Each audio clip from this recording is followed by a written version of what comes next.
Une ambulance est une pièce maîtresse dans le dispositif d'un hôpital, d'une clinique, d'un centre de santé, on ne va pas dire qui se respecte, mais qui est quand même aux normes, on va dire. Une ambulance, c'est un véhicule, comme tous les autres, mais un véhicule spécialement aménagé et adapté pour le transport des malades, le transport des blessés, le transport des femmes en attente d'accouchement vers un centre spécialisé à même de pouvoir prendre en charge ces cas que je viens de vous citer. On peut, avec une ambulance, aller chercher un malade chez lui à domicile et l'amener dans une unité spécialisée à même de lui procurer les soins. Je disais tantôt que c'est un véhicule qui est aménagé et adapté. Aménagé tout simplement parce que, on va dire, il y a une ambulance que vous voyez le plus souvent avec des croix bleues. On va dire ambulance bleue. Cette ambulance-là est médicale. À l'intérieur, tout est mis en place pour prendre en charge les cas médicaux, prendre les cas chirurgicaux, même des cas de spécialité, des cardiaques, les asthmatiques, etc. etc. La bonne preuve tout récemment, n'est-ce pas, dans le plan du gouvernement, le royaume de Belgique, je crois, a fait don de 10 ambulances, n'est-ce pas, à notre pays. J'ai vu le ministre de la Santé réceptionner ces ambulances-là qui sont déjà destinées à tel centre, à tel centre, à tel centre. Donc, 10 ambulances qui sont distribuées immédiatement à 10 centres, ça veut dire qu'il y a 4 jours, ces centres-là n'avaient pas d'ambulance. Voilà. Alors, si déjà les centres de santé publics n'ont pas, les cliniques, n'est-ce pas, privées ou d'ONG qui disposent, n'est-ce pas, d'une ambulance sont à féliciter parce que, connaissant la valeur de l'ambulance. J'ai dit c'est exprès que nous avons métamorphosé notre ambulance pour en faire un bloc mobile. Oui, nous avons initié un projet hautement humanitaire, un projet original, un projet, je ne sais pas comment je peux le qualifier encore, un projet, n'est-ce pas, qui va en direction de nos frères et sœurs, nos amis et enfants qui croupissent dans nos maisons carcérales au Bénin, qui sont oubliés, qui sont abandonnés. Oui, on va me dire que la prison, là, c'est pour isoler les gens qui sont en désaccord avec la loi, des criminels. Mais tous ceux qui sont en prison ne sont pas des criminels. Si nous prenons, je n'ai pas encore eu le temps de faire la statistique, parce que vous voyez, c'est encore un milieu qui est clos, pas facilement accessible. Sinon, quelqu'un peut vous dire, qui a fait la statistique, vous dira que sur 100 prisonniers, il y a peut-être 3 ou 4 criminels, c'est-à-dire des gens qui ont tué, des gens qui ont braqué et tué, des gens qui ont aussi tué, des gens comme ça, là, peut-être 2 ou 3. Mais la grande partie de prisonniers, c'est des gens, bon, pour de ci ou de ça, se retrouvent bêtement en prison. À cause de la promiscuité, le mauvais environnement, les gens dorment debout, les gens dorment accroupis, les gens se tassent comme des sardines. Cet environnement complique la hernie pour ceux qui en ont, mais peut déclencher la hernie chez celui qui n'en avait pas du tout et qui est venu à la prison. Donc, du coup, la hernie va évoluer. Et toute pathologie qui est laissée évoluer de son propre chef, tôt ou tard aboutit à la mort. Et donc, la hernie va se développer, va être en train de se développer davantage. Pour ceux qui ne savent pas, une hernie, c'est la protrusion, c'est la sortie brutale du contenu de l'abdomen par un petit trou, un point de faiblesse, généralement au niveau du bas-ventre ici. La force, c'est dans le ventre. Il veut prendre un objet lourd, ça va faire plou, ça va sortir. Quand c'est simple, on fait un peu comme ça, ça va rentrer. La personne va vous dire que ça fait clé et ça retourne. Ça, la hernie est encore simple. Mais avant, il prenait 10 kilos et ça sortait, plam, et ça rentre, plum, ça sort, plam, ça rentre, plum. Mais on va l'obliger, lui, à prendre une charge de 50 kilos. Quand il a pris, comme ça, la quantité de produits anatomiques qui va sortir de son ventre et traverser toujours le petit trou va être telle que dès que ça va sortir de force, ça prend. On va dire que la hernie est étranglée. J'ai dit souvent, c'est quelqu'un qui a mis la corde au cou. Quand on met la corde au cou, on chante. Quand on met la corde au cou, on ne chante pas. Ce malade va commencer par souffrir davantage. Un soir, les autres prisonniers vont refuser d'aller dormir avec un cadavre en vue, parce qu'il peut mourir la nuit. C'est en ce moment-là qu'eux vont se rebeller, de ne pas vouloir rentrer, et c'est seulement en ce moment que l'administration pénitentiaire viendra prendre ce malade-là. Il n'y a pas d'ambulance, l'infirmerie également porte seulement le nom. On mettra ce garçon-là sur Zim, quelqu'un derrière, quelqu'un devant, et on viendra le laisser, n'est-ce pas, dans un lit aux urgences à l'hôpital. Mais voilà, le gendarme est là avec son fusil plaqué sur la cuisse. Il n'est responsable de rien. Le médecin de garde viendra faire une ordonnance et dire, voilà celui-là, rapidement, il faut l'opérer. L'ordonnance est à côté de sa tête. Il n'y a personne pour acheter. La personne qui est en prison depuis 5, 6, 7, je ne sais pas combien d'années, même les parents l'ont oublié. Personne ne sait qu'il est malade là-bas, qui va passer pour acheter l'ordonnance. Le bonhomme là va mourir. Le gendarme va enlever sa menotte parce qu'il a menotté au chevet de son lit, va enlever sa menotte. Et puis sans dire au revoir, il s'en va, abandonnant le cadavre dans le lit.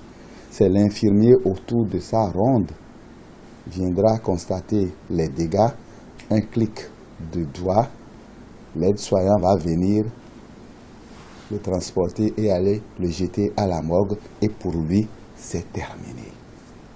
Nous, à Biro Sessi, nous avons dit à cette image-là, plus jamais ça. Plus jamais ça. Tout simplement parce que nous avons pensé que, avant que celui-là ne vienne mourir des complications ultimes d'une hernie, c'est qu'il a porté d'abord la hernie. Et pour qu'il ne vienne pas à cette étape, nous, on se propose de descendre jusqu'à lui dans la prison, le détecter, l'opérer comme je viens de le dire, et comme ça, on coupe la chaîne qui va l'amener à la mort. C'est là qu'est né le projet Un grain d'amour pour cœur en détresse. Depuis 2013 que nous avions initié ce projet et exécuté à la prison civile de Ouida, si depuis ce temps-là, nous avions de financement, combien d'âmes innocentes, combien de personnes meurtries dans leur chair, vivant dans nos maisons d'arrêt, on aurait opéré. C'est cette satisfaction morale-là seulement qui nous guide. C'est faire appel à toutes ces bonnes volontés et les vraies. Je ne veux pas parler des tricheurs, ceux qui font quelque chose parce que derrière ça il y a ci, derrière ça il y a autre chose, non. C'est un don de soi, un peu de ce qu'on a pour aider l'ONG Birosesi à aller au secours de tous ces âmes qui sont en train de souffrir dans la prison.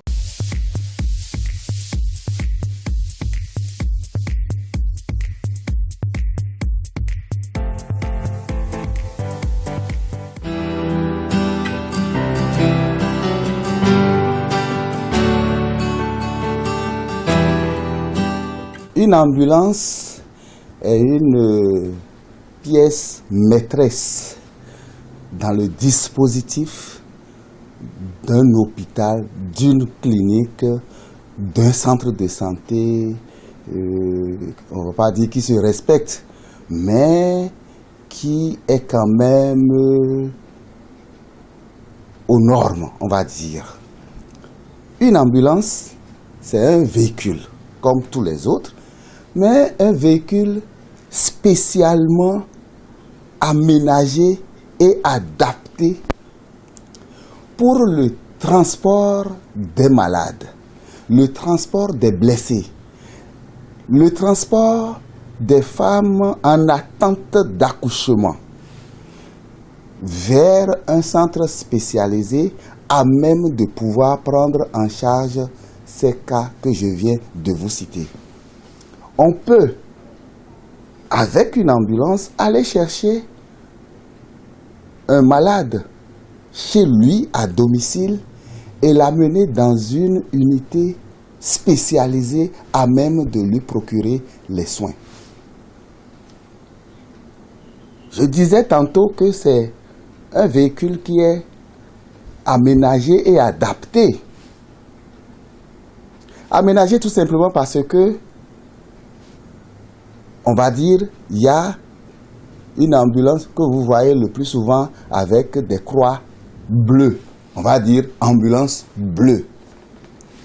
Cette ambulance-là est médicale. À l'intérieur, tout est mis en place pour prendre en charge les cas médicaux, prendre les cas chirurgicaux, même des cas de spécialité, des cardiaques, les asthmatiques, etc., etc. La bonne preuve tout récemment, n'est-ce pas, dans le plan du gouvernement, le royaume de Belgique, je crois, a fait don de 10 ambulances, n'est-ce pas, à notre pays. J'ai vu le ministre de la Santé réceptionner ces ambulances-là qui sont déjà destinées à tel centre, à tel centre, à tel centre. Donc, 10 ambulances qui sont distribuées immédiatement à 10 centres, ça veut dire qu'il y a 4 jours, ces centres-là n'avaient pas d'ambulance. Voilà. Alors, si déjà les centres de santé publics n'ont pas, les cliniques, n'est-ce pas, privées ou d'ONG qui disposent, n'est-ce pas, d'une ambulance sont à féliciter parce que, connaissant la valeur de l'ambulance. J'ai dit c'est exprès que nous avons métamorphosé notre ambulance pour en faire un bloc mobile. Oui, nous avons initié un projet hautement humanitaire, un projet original, un projet, je ne sais pas comment je peux le qualifier encore, un projet, n'est-ce pas, qui va en direction de nos frères et sœurs, nos amis et enfants qui croupissent dans nos maisons carcérales au Bénin, qui sont oubliés, qui sont abandonnés. Oui, on va me dire que la prison, là, c'est pour isoler les gens qui sont en désaccord avec la loi, des criminels. Mais tous ceux qui sont en prison ne sont pas des criminels. Si nous prenons, je n'ai pas encore eu le temps de faire la statistique, parce que vous voyez, c'est encore un milieu qui est clos, pas facilement accessible. Sinon, quelqu'un peut vous dire, qui a fait la statistique, vous dira que sur 100 prisonniers, il y a peut-être 3 ou 4 criminels, c'est-à-dire des gens qui ont tué, des gens qui ont braqué et tué, des gens qui ont aussi tué, des gens comme ça, là, peut-être 2 ou 3. Mais la grande partie de prisonniers, c'est des gens, bon, pour de ci ou de ça, se retrouvent bêtement en prison à cause de la promiscuité, le mauvais environnement. Les gens dorment debout, les gens dorment accroupis, les gens se tassent comme des sardines. Cet environnement complique la hernie pour ceux qui en ont, mais peut déclencher la hernie chez celui qui n'en avait pas du tout et qui est venu à la prison. Donc, du coup, la hernie va évoluer. Et toute pathologie qui est laissée évoluer de son propre chef, tôt ou tard aboutit à la mort. Et donc, la hernie va se développer, va être en train de se développer davantage. Pour ceux qui ne savent pas, une hernie, c'est la protrusion, c'est la sortie brutale du contenu de l'abdomen par un petit trou, un point de faiblesse, généralement au niveau du bas-ventre ici. La force, c'est dans le ventre. Il veut prendre un objet lourd, ça va faire plou, ça va sortir. Quand c'est simple, on fait un peu comme ça, ça va rentrer. La personne va vous dire que ça fait clé et ça retourne. Ça, la hernie est encore simple. Mais avant, il prenait 10 kilos et ça sortait, plam, et ça rentre, plum, ça sort, plam, ça rentre, plum. Mais on va l'obliger, lui, à prendre une charge de 50 kilos. Quand il a pris, comme ça, la quantité de produits anatomiques qui va sortir de son ventre et traverser toujours le petit trou va être telle que dès que ça va sortir de force, ça prend. On va dire que la hernie est étranglée. J'ai dit souvent, c'est quelqu'un qui a mis la corde au cou. Quand on met la corde au cou, on chante. Quand on met la corde au cou, on ne chante pas. Ce malade va commencer par souffrir davantage. Un soir, les autres prisonniers vont refuser d'aller dormir avec un cadavre en vue, parce qu'il peut mourir la nuit. C'est en ce moment-là qu'eux vont se rebeller, de ne pas vouloir rentrer, et c'est seulement en ce moment que l'administration pénitentiaire viendra prendre ce malade-là. Il n'y a pas d'ambulance, l'infirmerie également porte seulement le nom. On mettra ce garçon-là sur Zim, quelqu'un derrière, quelqu'un devant, et on viendra le laisser, n'est-ce pas, dans un lit aux urgences à l'hôpital. Mais voilà, le gendarme est là avec son fusil plaqué sur la cuisse. Il n'est responsable de rien. Le médecin de garde viendra faire une ordonnance et dire, voilà celui-là, rapidement, il faut l'opérer. L'ordonnance est à côté de sa tête. Il n'y a personne pour acheter. La personne qui est en prison depuis 5, 6, 7, je ne sais pas combien d'années, même les parents l'ont oublié. personne ne sait qu'il est malade là-bas, qui va passer pour acheter l'ordonnance. Le bonhomme là va mourir. Le gendarme va enlever sa menotte parce qu'il a menotté au chevet de son lit, va enlever sa menotte. Et puis sans dire au revoir, il s'en va, abandonnant le cadavre dans le lit.